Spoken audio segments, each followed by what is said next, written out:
Hello, and welcome to the podcast that tries to answer one simple question. What is this thing called film noir?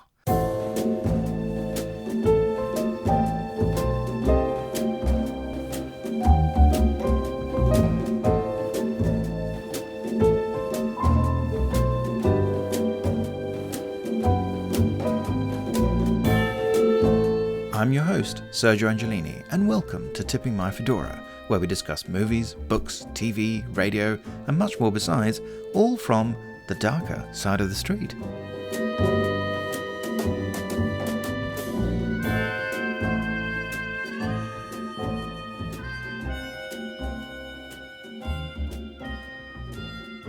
Released in 1956, The Tiger and the Smoke is actually a highly unusual but highly effective example of British film noir. It could only really be London, and the fog is certainly its defining characteristic, which, at the time it was made, was still a big issue.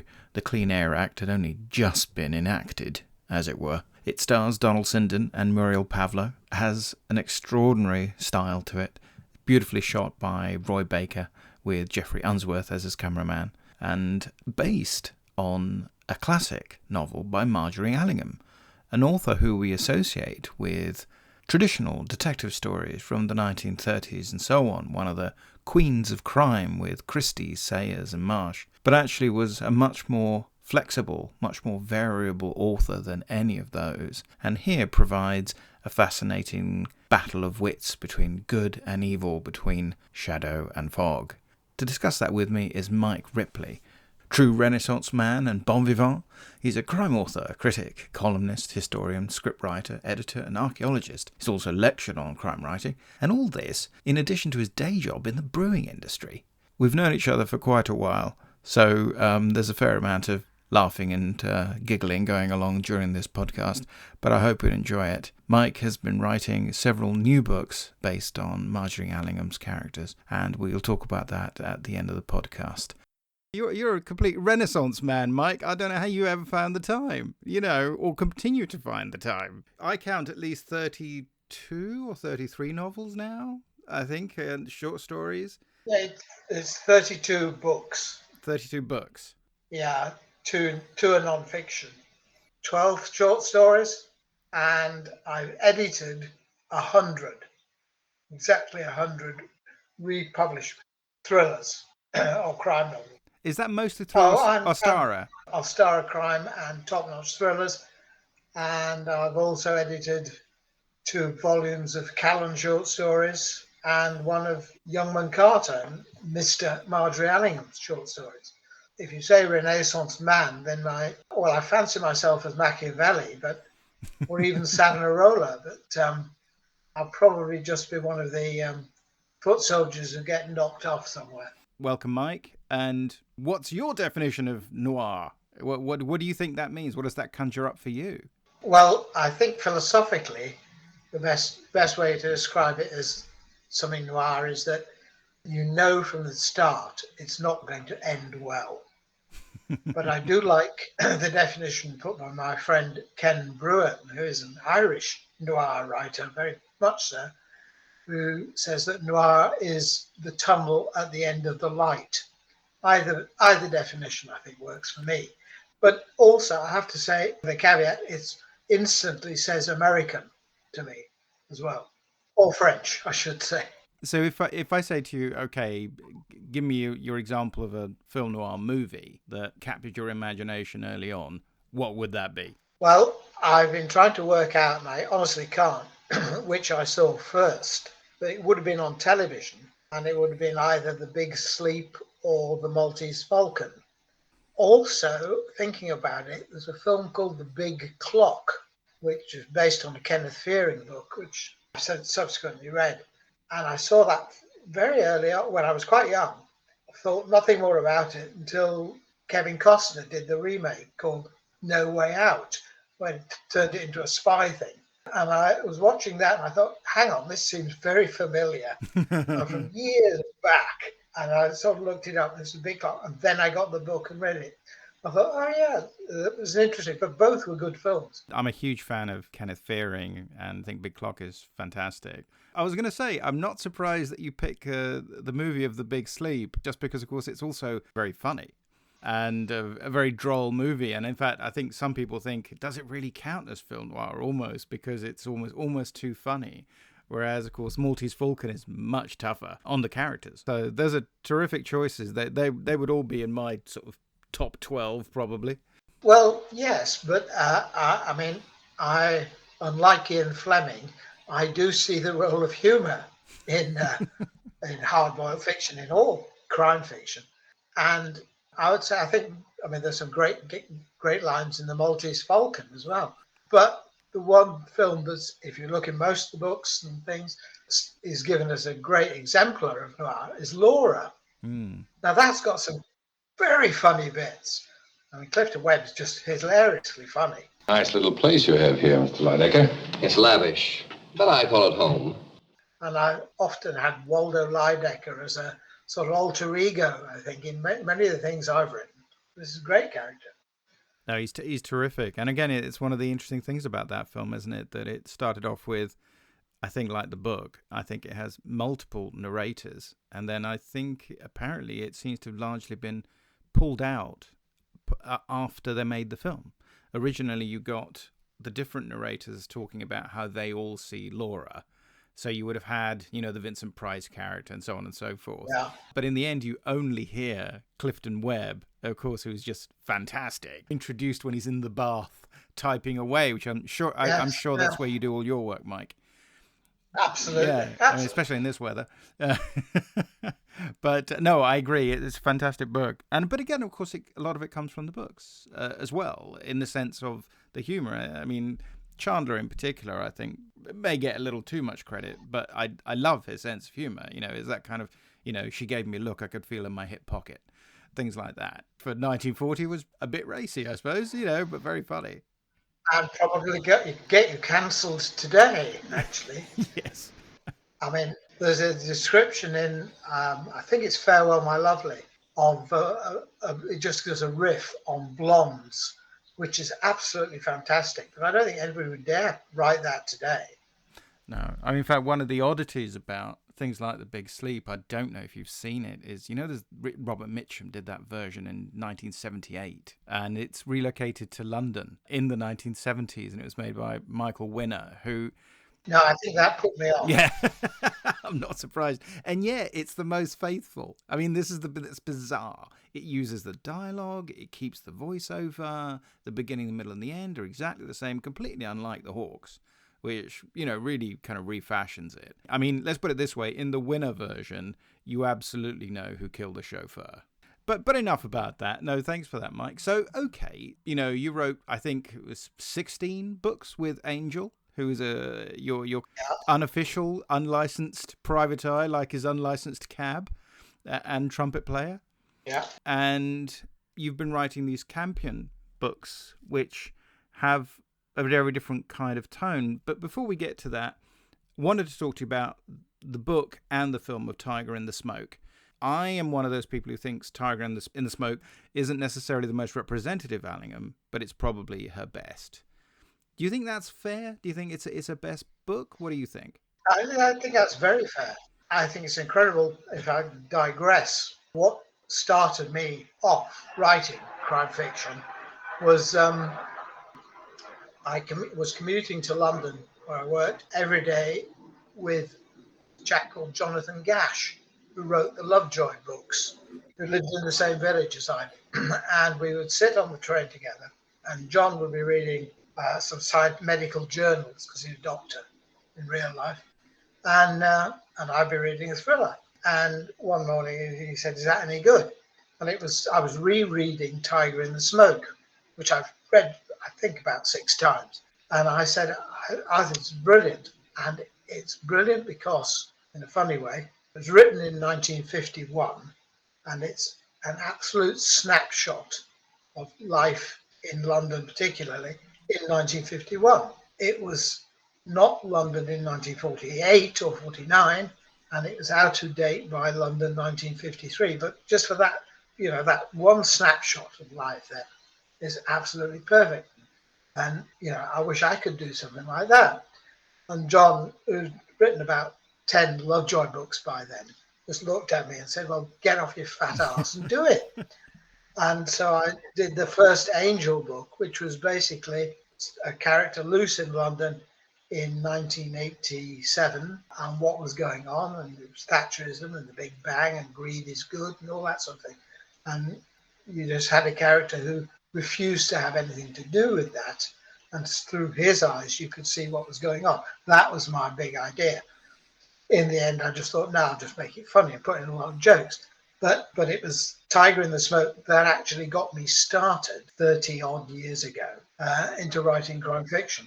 So I've always had a soft spot for it as a particular book. You're absolutely right. It's not typical Allingham.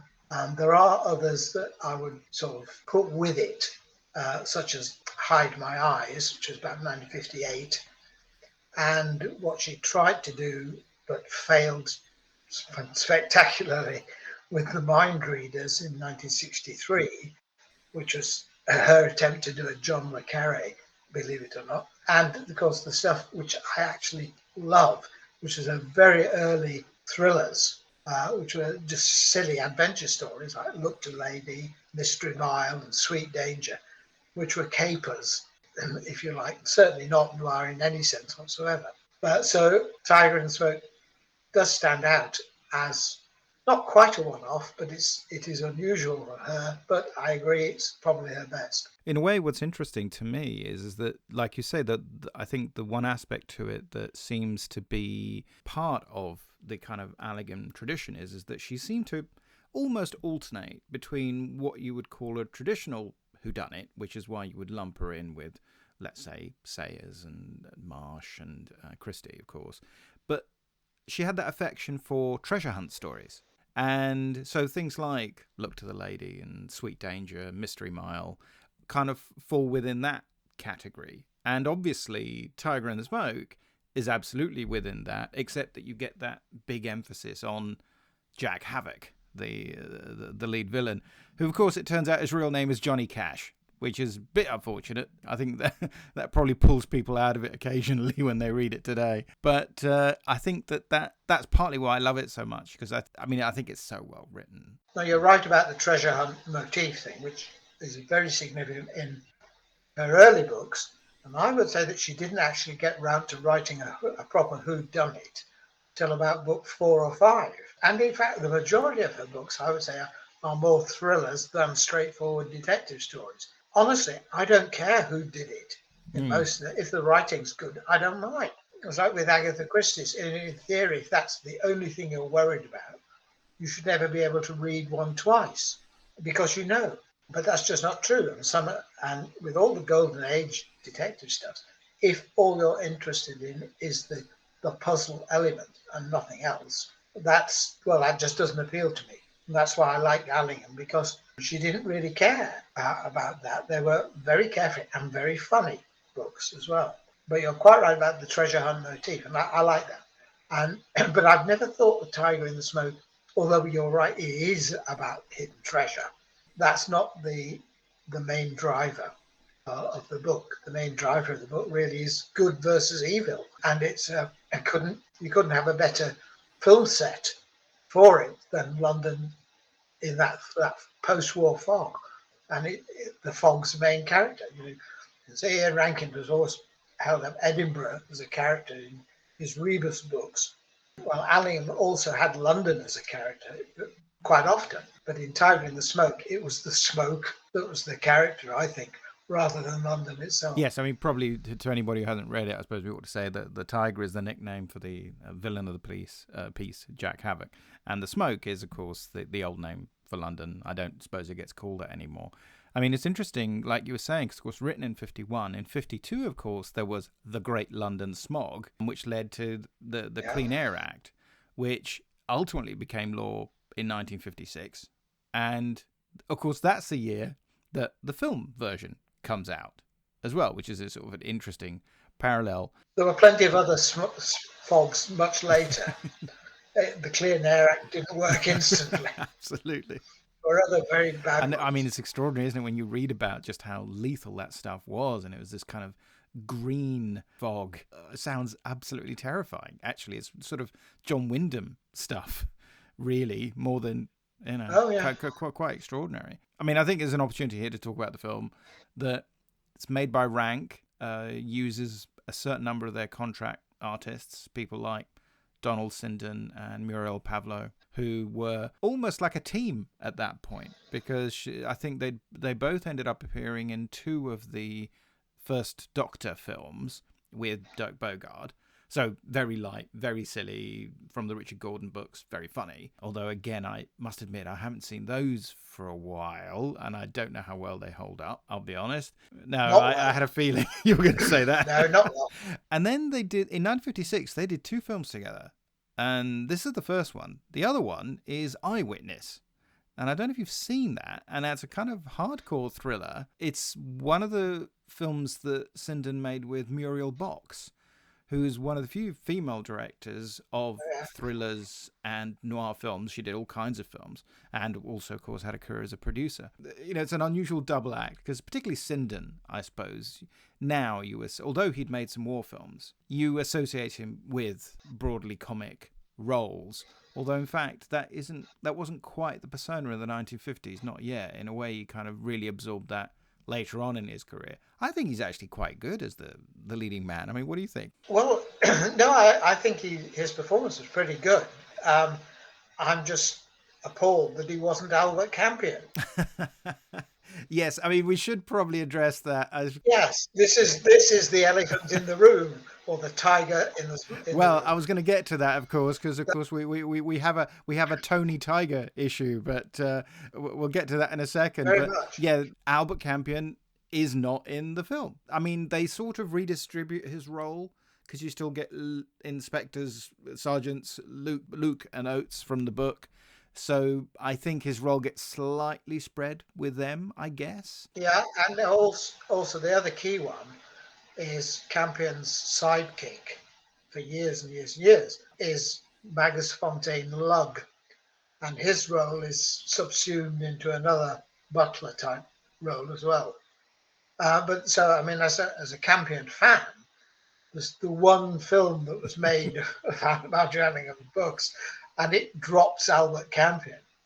And ironically, although I have to say I never thought of it at the time, I met Roy Ward Baker quite by chance, the director, and we were we were giving prizes for a Sherlock Holmes thing, and that's really why he was there. And so we had a long discussion about Sherlock Holmes, and I forgot entirely to ask him, because the one thing I meant to ask him was, why the hell did you drop Campion? And I never got around to it, but he was a charming man. Well, in fact, as I understand it, he was a big Allingham fan, and he wanted to do a film of more work for The Undertaker. Yeah, well, I would have liked to have seen that, yes. I think he was one of those films where, he'd been to Hollywood and on a contract with Fox, and then came back and was working at Rank. And what's interesting is that there's still this kind of, you expected to work with the people on the roster at Rank. And so you had probably a bit less choice in the casting. He had, I think, more control over the crew. So one of the things that's, I think, works terribly well about the film, which is in black and white, is that it's shot by Geoffrey Unsworth, who had gone to have an extraordinary career, albeit quite a brief one, ultimately. Even did the first first Superman film. He also did the first Omen film. So he did these kind of huge films. But in actual fact, I think was someone who also had a particular sensibility when it came to colour. And he's one of those people like Nicholas Roeg, who shot lots of amazing films in colour. But his work in black and white is superb, and I think Tiger and Smoke looks fantastic. The Fog is mostly successful. I know it does give you the impression that half of London is on fire half the time, because it doesn't really look like fog, it looks like smoke. And apparently the way they had to shoot some of it is that they would put glass boxes outside windows and doors and fill it with the smoke and leave the smoke there. And that was how they gave the impression, apparently. But I think that opening section where you get London in the fog, and they shot that scene at the station, that's Fenchurch Street railway station that they filmed that bit at. But they quite cleverly cut from some of the studio stuff with the kind of street band, and then they'd pass a car, and then you cut to the real location. It's one of you use the car to sort of mask it. I won't come any further. The police said they'd meet me at the bookstore. Why do I feel so scared, Jeff? Silly, isn't it? Idiotic. Like me. And then you're in the station and you get Gerald Harper turning up as Duds. So you get a nice little cameo from him, partly to establish that he's frightened of someone. And you get all these wonderful shots with the cameras at odd angles and, gives that, to me, fairy tale atmosphere of London, which I tend to associate a little bit with Allingham. There is that sense of sort of legend and fairy tale that I associate with a lot of her best work. Yeah, I think the film caught the atmosphere very well, particularly in the opening sections, yeah. There's 50 whole minutes of that film where it's all going absolutely superbly as we try to figure out, because like you say, it's a treasure hunt story, except we don't know what the treasure is, and we don't really know it's a treasure hunt story for a huge part of the narrative. But we know there's this chap called Havoc who's going around, but we never see him. We see his hands, we see the back of his head maybe, but we don't see anything else. And there's that very startling shot where he sort of raises his arms and leaps into the fog from a first floor window, and it's almost like he could fly, which I love it, which is great. By the time your people were picking up Morrison's dead body, Havoc was only just making his break, and that was the other side of London. Anyway, he was killing someone else at the time. All the same, there is an association here. Unless he's picked up soon, I'm pretty certain that he'll crop up in this part of the world, so I thought you ought to know something about him. Havoc is an evil man, Inspector. You ever met a truly evil man? Can't say. I've met 3 in my lifetime, and they all had something in common. Something I can't describe exactly, but... oh, you recognize it when you see it. If you have time. And then, 50 minutes in, we get Tony Tiger. So we get Tony Wright, who drops into this kind of basement area where his old gang is, and... well, he's a bit disappointing. I think we have to say that up front. Not wishing to be mean to Mr. Wright. Apparently, Baker thought it should have been somebody like Jack Hawkins or Stanley Baker. Yeah, Stanley Baker would have been my choice. Certainly not Jack Hawkins. In a way, he always has this kind of cute face. He's sort of blonde and young and isn't the world's most threatening thespian, I suppose. In a way, he's sort of playing it like a slightly lost teenager, I think, a lot of the time. He just seems confused. I couldn't help thinking that any minute he's going to come in through the French windows saying anyone for tennis, dressed in whites. I'm sorry, but and that just didn't go away. But I mean, I think it's a fairly standard movie and TV trick. Certainly when I've worked in television, I've seen it done. But when you have a weak character, or a weak actor, as it were, you surround them with as many old professionals as possible. And I think they did that with the gang of criminals that are looking for him, and he's sort of looking for them, because every one of that gang is recognizable to anyone who's British who had a television set in the 60s and 70s. They're made up of Sam Kidd and Bernard Miles and Kenneth Griffith. It's a fantastic, you surround the weak actor with the pros. Yeah, even Brian Wilde is in it, who people now remember, I suppose, from Last of the Summer Wine, but he's great in a small role. Yeah. I didn't recognise him. Well, yeah, and he's got the least amount of dialogue. I mean, but it's got to be said.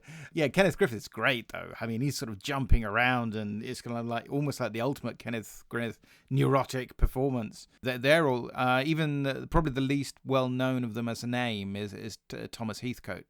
But he's the one whose face you remember. He's the one who, of course, turns up at the end, who tries to scale the kind of the cliff and falls. And no, they're all, as you say, they're all absolutely terrific. But in a way, that's almost unfortunate, because it tends to, you've got the so-called leader of the gang, and you get the impression, well, Bernard Miles could be the leader of the gang, no problem. You know, in fact, even he, for some reason, is blonde in this film. Haven't quite understood why. I mean, it looks interesting. Well, Tony Wright looks a bit like Tintin grown up. Hello, Rolly. Hello, Tom. Mind if I take a pew? Dad's been in yet? Dad's don't come in here. Never been here in his life. That's funny. He seemed to know all about you lot. I've been on the bash. It's sort of strange. You know, he's got this odd cherubic face. Yeah, and is about as threatening. Yeah. Which, considering Jack Havoc is a psychopathic, knife-wielding murderer. Yeah, it softens the film a bit, doesn't it? Even in the scene, you know, he stabs the priest, which is an interesting, creepy scene because it's kind of Lawrence Naismith who plays the canon. He has his back to him the whole time. It's almost like he, you know, and he's just behind. And so it's that weird film thing where basically the actors are sort of basically both facing the same way when talking to each other. So you can see both their faces, but actually in real life probably wouldn't happen that often. And it should be a great moment, and it isn't.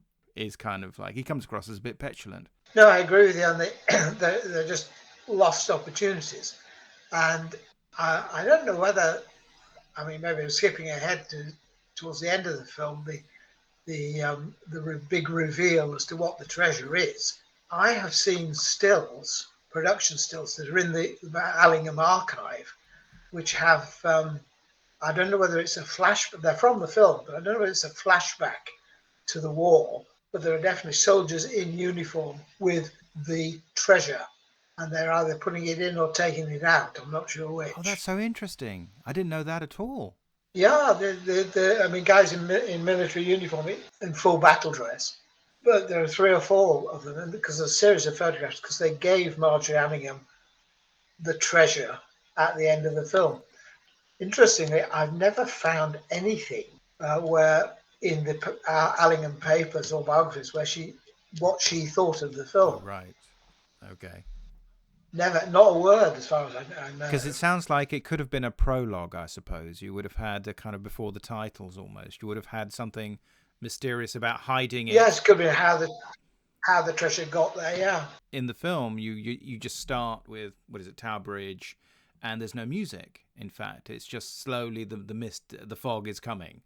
And that's sort of it. So it's a kind of very mysterious, but you could argue slightly soft opening to the film, where I guess that would have given it sort of slightly, like you say, a mysterious edge to it. Because one of the things about the ending, of course, is that it has a different feel than it has in the book.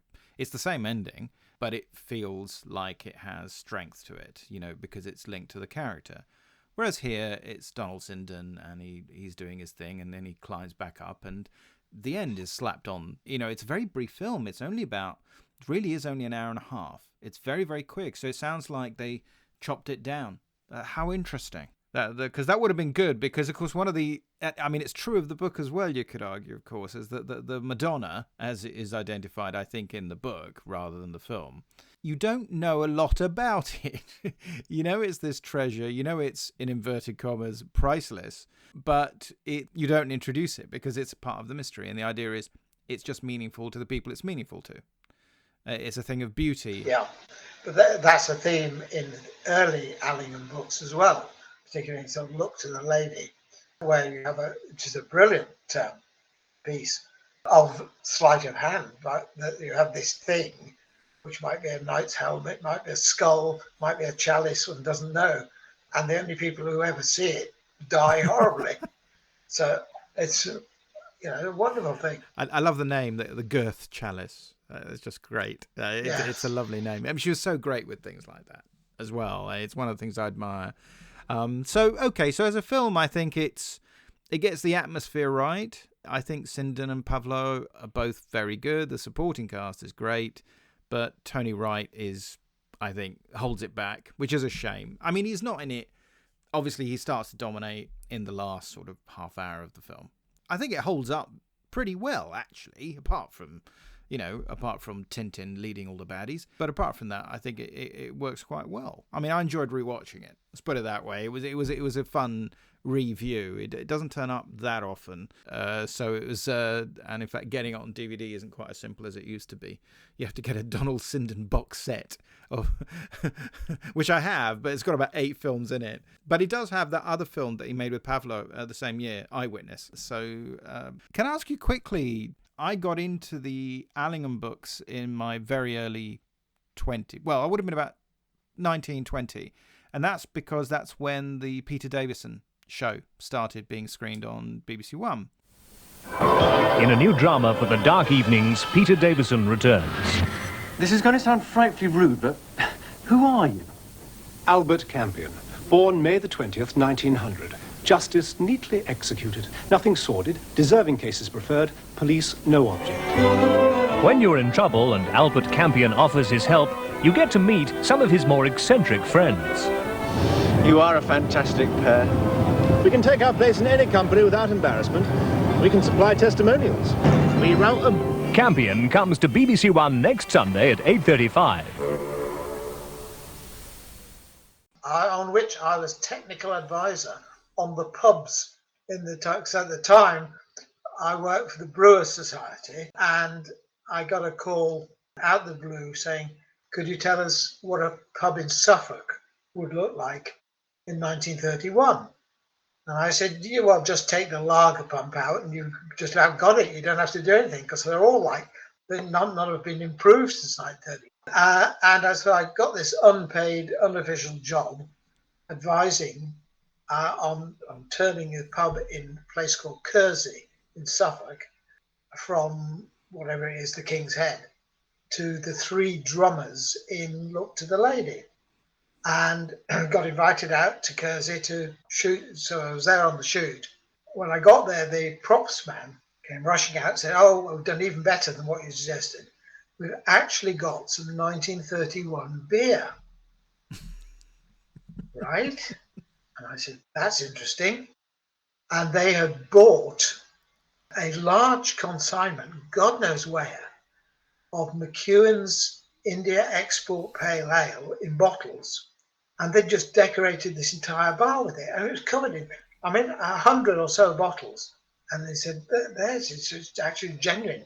This is 1932. And it was 1932 beer, old vales and everything. Well, way past its sell-by date. And I said, well, that's fine, except you do know McEwan's comes from Scotland and is highly unlikely to have been found in the depths of Suffolk in a pub owned by a local brewery in 1930. And I went, oh, shit. And so clear the whole thing. And I said, just put back what I told you. Put back the wooden hand pump. By this time, the props guys were not talking to me, right? And then to make matters worse, as we were so we have to leave the pub now because we're going to do the interior shots. So as we trooped out of the pub into the street, my wife stopped and looked down at the window boxes outside the pub, and she said in a very loud voice, those weren't introduced till 1955 at the Royal Show. So they'd planted all the wrong sort of, and so by this time we had to make a dignified exit because we were being threatened by the props department. I think. So that's brilliant, Mike. I mean, so that was my first experience of Campion to the television thing. As a result of this minor disaster, obviously the word got round, because I then went on to have to design a pub for one of the ITV Sherlock Holmes ones, the Sussex Vampire. With Roy Marsden, yeah. I think, and one or two others. So that a little unpaid sideline I had for a few years was designing historic pubs, the interiors. That's fantastic. What can I ask you? What you? I mean, I always really like the TV show. I mean, I know it's a TV show. It has to make certain demands on it as a genre, but I thought the casting was good. I like Brian Glover as Lug, even though he hasn't got a moustache, and I thought Peter Davison, could do both the kind of whimsical moments and the more serious moments. So that when you got episodes like Flowers for the Judge, which is a slightly more serious story, I thought he did that very well. And dare I ask what you think, despite the props? No, I enjoyed the series. I think it had a big fault in that they allowed the director the chance to go out and film a 1930s sports car touring every road in every country lane in Suffolk. If you took out the shots of Lug and Campion in a car, the thing would be half an hour shorter every episode. There was far too much of that. On the whole, I thought they were pretty good. I love Brian Glover. I thought he was an excellent Lug, who did have a moustache some of the time. Some of the time he didn't. Stand corrected. I think because Marjorie just forgot. Sometimes he did, sometimes he didn't. But I thought they were pretty good. They're coming back. They're being shown on BBC 4 in this summer. Yes, in fact, I noticed as part of the detective series. That's it. Because I noticed they were turning up on iPlayer, so I assumed that probably meant a BBC 4 screening. That's terrific. Oh, that's great. Yeah. I hope it'll get some more viewers. And the thing is, when I took over writing the books, Campion as a hero was unusually, he aged with the century. He was born in 1900. And so as the books went on, he got older. Now, Hercule Poirot was a retired Belgian policeman when he started. So if we say generously, he was 65 then. By the time he finished his career, I think he was 127. So, but it didn't matter because he was timeless. And the Christie books don't worry about that.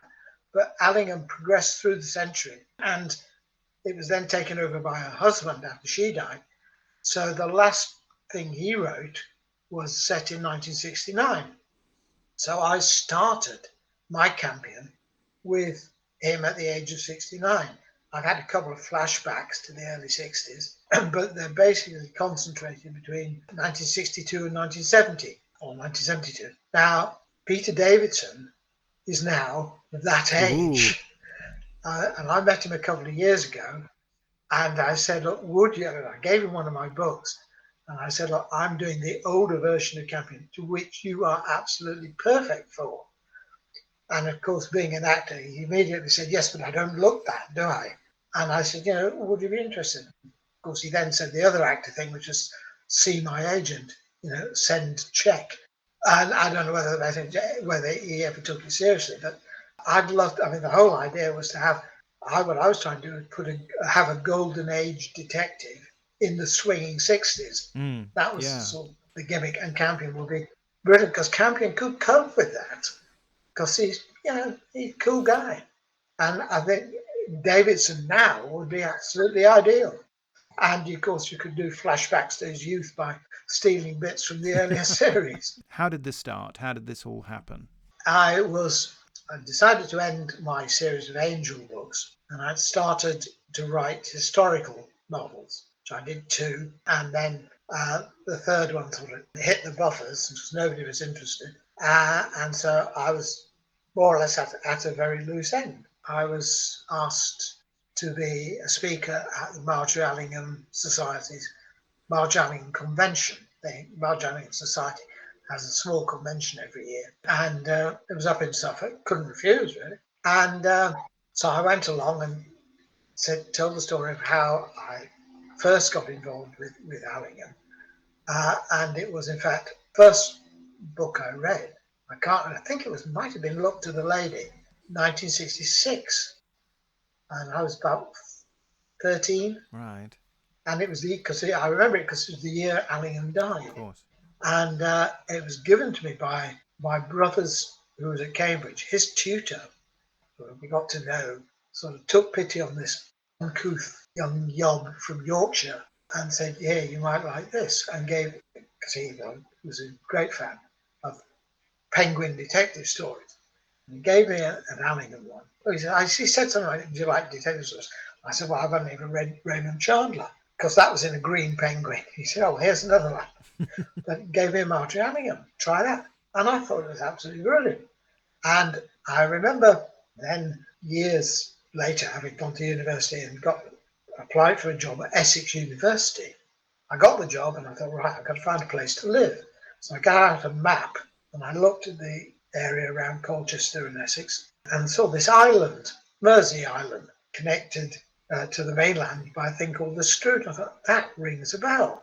And I looked at my collection of Marjorie Allinghams And in Sweet Danger or Mystery Mile, I can't remember which, there is exactly that map.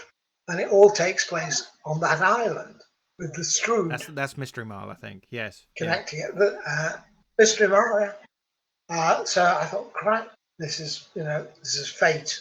Fate. So I was determined to live there. I never actually made it. I made it quite close. And in fact, I ended up living about 10 miles from where Marjorie lived. And that was just another one of those things. So I was telling all this sort of story. So sad to hear that Marjorie died, when Marjorie died.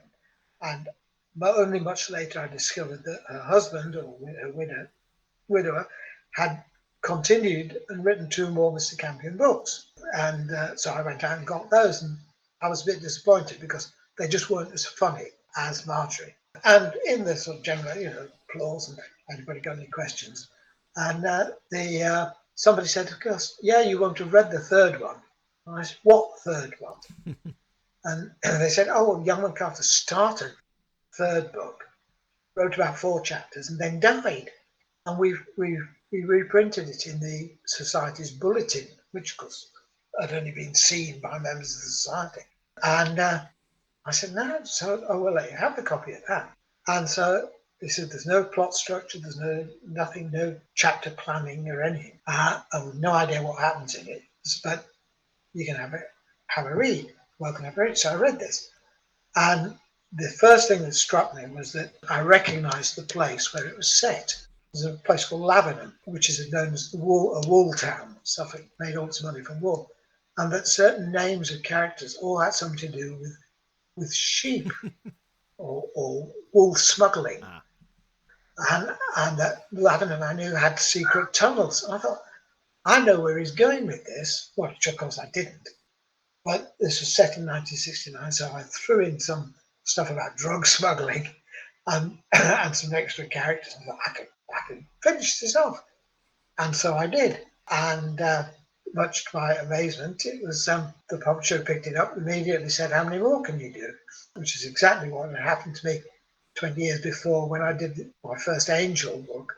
And I was called in to see the editor at Collins, who was Elizabeth Walters, who's Agatha Christie's last editor. And before saying hello, she said, how many more of these can you do? And I said, about 3, and then I ran out of jokes. And exactly the same thing happened again. I said, well, I can maybe, I thought, because we called it Mr. Campion's Farewell, because he decides that he's getting too old for all this running, jumping, shooting stuff. And he was going to retire from being a sleuth, which of course he didn't. And now I've just done the 12th book, which will be my last. But probably not Albert's. Okay. Because I was going to say, you once said you were going to finish off the Angel series by getting him married, and then he came back. In the case of Albert... I killed him off about 3 times, actually. I tried to. But in the case of Campion, it's definitely your 12th and last. So it's Mr. Campion's Christmas is yeah, for me, okay. Yes. Who's publishing that? When's it coming out? Seven House, and it'll be November the 5th.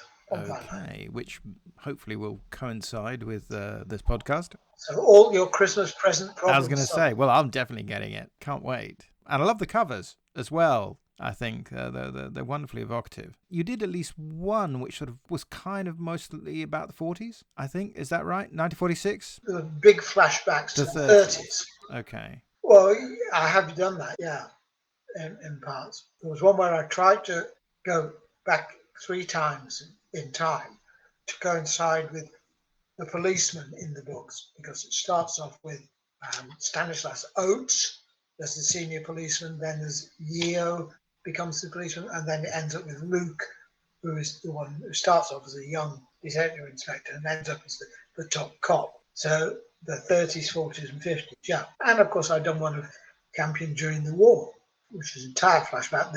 So that sort of feeds off from Traitor's Purse, I suppose, or follows on anyway. Is that right? Yeah.